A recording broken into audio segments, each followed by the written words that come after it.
TV itu kita lihat seolah-olah orang ini di atas, tinggi, menjulang.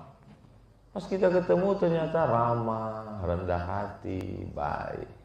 Jadi kita tidak bisa menilai orang dari tampilan di TV dan di medsos. Kalau mau tahu, ya ketemu langsung. Pas ketemu, kita bisikkan, kita tanya apa yang mengganjal selama ini. Kadang kita lihat orang di medsos, di TV itu galak, garang. Pas ketemu ternyata lembut, baik. Coba tanya, bisikkan ke telinganya. Apa Ustaz radikal? Ternyata ternyata ramah. Ternyata tak kenal maka tak sayang. Yang bahaya itu belum kenal udah sayang. Jadi kenapa kita perlu ke masjid? Supaya bisa berjumpa, bertemu, bertatap muka langsung live. Karena tidak bisa diwakili dengan alat yang lain. Al-arwah junudun mujannadah. Ruh itu seperti bala tentara. Fama ta'arafa minha talaf wa ma tanakara minha talaf. Ruh kita ini seperti bala tentara. Ada angkatan laut, ada angkatan udara, ada angkatan darat. Seragamnya beda-beda. Dia di tengah lapang kacau balau bercampur aduk. Tapi begitu komandan memerintahkan siap gerak, maka masing-masing akan menemukan dirinya. Sesama angkatan darat bergabung satu barisan angkatan darat. Sesama angkatan udara menggabungkan diri sama angkatan udara. Sesama angkatan laut satu barisan. Kita mudah berkomunikasi kalau satu server. Hobinya sama, ceritanya sama. Di masjid inilah kita bisa bersama insya Allah. Kesannya pun enak. Papa, itu teman papa? Iya.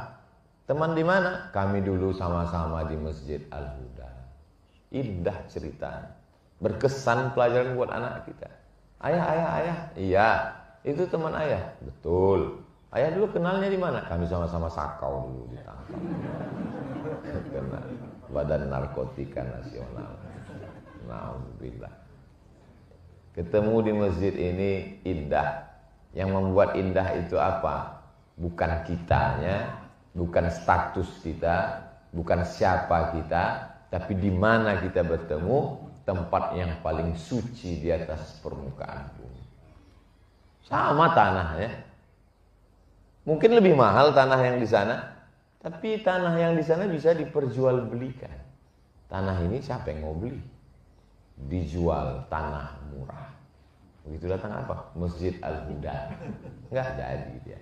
Jadi di tanah yang paling suci ini kita berada di sini, dan segala dosa-dosa kita begitu keluar dari tanah yang suci ini bersih, dan kita pun ikut menjadi suci. Dosa kecil, utang tidak lunas. Saya sampai ke Mesir 5 September 1998. 24 tahun yang lalu. S1. Ketika itu ada senior, kalau saya awam paling bawah, ada senior yang khawasul khawas tingkat atas. S3. Ana baru masuk S1, beliau udah S3. Namanya Ustadz Rusli Hasbi. Hadir hari. Jadi anak sekarang ini perasaan seperti ikut kontes dacil. Dai cilik yang penilainya satu di kanan, satu di kiri.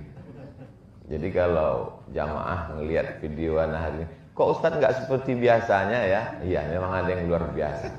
Anak mulai curiga, ini panitia kayaknya ngetes. Bisa nggak dia ceramah di depan tim seleksi nasional ini?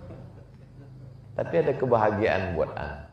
Dengan hadirnya tokoh-tokoh besar ini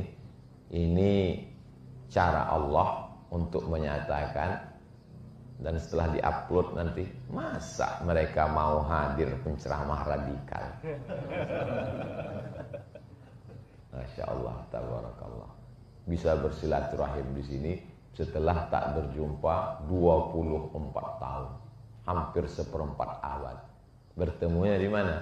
Di Masjid Al-Huda yang selalu dimohonkan kepada Allah, Allahumma inni as'alukal huda wat tuqa wal afafa wal ghina. Jadi nanti kalau anak ditanya orang, Ustaz Somad selalu menyampaikan hadis Allahumma inni as'alukal huda wat tuqa wal afaf wal ghina. Iya, memang Ustaz sudah pernah dapat? Sudah. Mana? Ada tuh rekamannya. Saya tausiah di Masjid Al-Huda. Wat tuqa wal afafa wal ghina. Menyambung silaturahim, ukhuwah Islamiyah di masjid. Sekarang banyak orang janjian ketemu di mana? Di kafe. Ceritanya ngalor ngidul tak tentu arah. Tidak ada nilai iktikaf di dalamnya. Sedangkan kita dari awal sampai akhir kita keluar masjid ini pahala iktikaf dapat. Makanya kadang di depan masjid itu ditulis nawaitul iktikaf fi hadzal masjid. Di Masjid Agung An-Nur Pekanbaru Riau, begitu sampai naik tangga di atas nawaitul iktikaf fi hadzal masjid.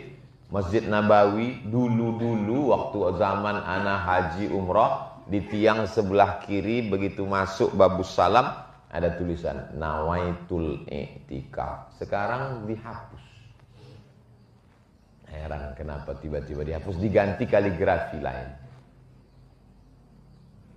Karena orang mengatakan tidak boleh melafazkan niat iktikaf. Padahal kalau tidak dilafazkan nanti kita berbolak-balik, habis main handphone, main medsos, kita tak tahu, lupa. Tulisan itu mengingatkan kita. Baik sekali, apa salahnya?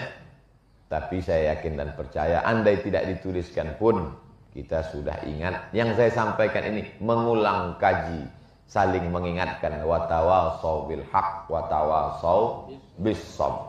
Berbicara ngobrol di mall, suara azan tidak masuk. Dulu kita di mall, di rumah sakit, azan masuk.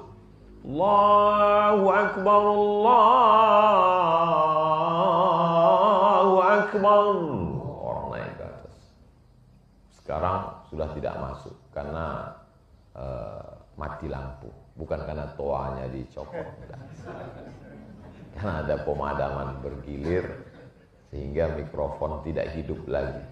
Tapi mikrofon Masjid Al-Huda ini, Masya Allah, subhanallah, tabarakallah. Begitu saya diberi tadi, dipersilahkan oleh Syekh Fikri Thariq, sikit aja saya ucapkan, sawu sufu lang, khawatir saya. Yang saya khawatirkan jangan-jangan yang berbisik di dalam pun bisa keluar. Saking kan tajam. Itu tadi saya nggak terlalu banyak mengeluarkan, dikit aja suara. Yang herannya nggak kelihatan di mana di palang. Oh ada. Nah, ini baik sekali karena amat sangat berpengaruh sound system ini. 80% menurut Pak JK, beliau bisikkan waktu ketemu. Ustaz Somad kalau ceramah sampaikan itu di masjid-masjid. Karena orang di masjid dengar suara imam, dengar suara khotib, dengar suara penceramah, tausiah, tidak jelas apa yang dia. Macam-macam model mikrofon itu, sound system itu. Ada yang modelnya jelas di telinga penceramah, nggak jelas di telinga jamaah. Jadi penceramahnya pede, jamaahnya bingung. Ada model sound system itu jelas di telinga jamaah, nggak jelas di telinga ustadznya. Ustadznya tegang urat lehernya, dia sangka suara itu tak sampai ke telinga jamaah. Ada yang lebih parah lagi, tidak sampai ke telinga jamaah, ustadz itu pun tak mendengar. Sama-sama bingung mereka. Tapi Masya Allah, tabarakallah. Jadi jamaah di seluruh Indonesia dimanapun berada yang mengikuti kajian subuh di Masjid Al-Huda ini, maka kalau kalian mau memperbaiki sound system mikrofon masjid, studi bandinglah ke Masjid Al-Huda. Saya sudah merasakannya. Anda? Bagus sekali. Karena tidak terlalu banyak kita mengeluarkan energi, suara kita jelas. Kadang jamaah ini tidak juga bisa disalahkan. ketika khotib Jumat dia tidur. Seringkali jamaah disalahkan. Kenapa kalian tidur? Kata dia, memang suaranya seperti nyanyian pengantar tidur. Sayup-sayup masuk ke telinga. Setan pula disalahkan. Kata setan, aku nggak ada menggoda. Kata dia. Kadang kita kasihan juga sama setan. Nanti muncul namanya Komisi Perlindungan Setan. Saking sudah banyaknya. Manusia ini tidak memperbaiki kualitas dirinya, tidak memperbaiki kualitas masjidnya. Jadi alat, sarana, prasarana dipersiapkan sehingga orang ke masjid itu nyaman, semuanya nyaman. Letak posisi jam itu juga penting. Jam, sehingga saya tahu pas 5:55. Jadi ingat merek sesuatu. Ini terkadang dipasang jam di belakang. Ustadznya lupa bawa jam tangan. Ya sebentar-sebentar. Kalau ini kan jelas. Ini semua penting, letak. Bagaimana ini di belakang ada satir, hijab, jarak antara laki-laki dan perempuan. Kadang di beberapa masjid tak ada dipasang. Kalaupun ada, rendah di bawah. Kalau ini kan jelas.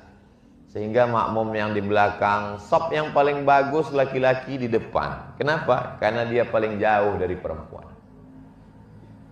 Bukan saya mengatakan yang di belakang tak bagus. Bagus. Ini ustadz ini saya udah mau ke masjid, dia udah alhamdulillah. Ini dia bilang pula sop saya tak bagus. Karena kalau tidak dipasang satir hijab penutup ini, apalagi di sop paling belakang biasanya anak-anak muda, lain bunyi aminnya. Karena dia tengok ini di depan anak gadis. Ghairil maghdubi alaihim waladdallin, kata imam. Amin. Tengok, kalau gini kan tertutup.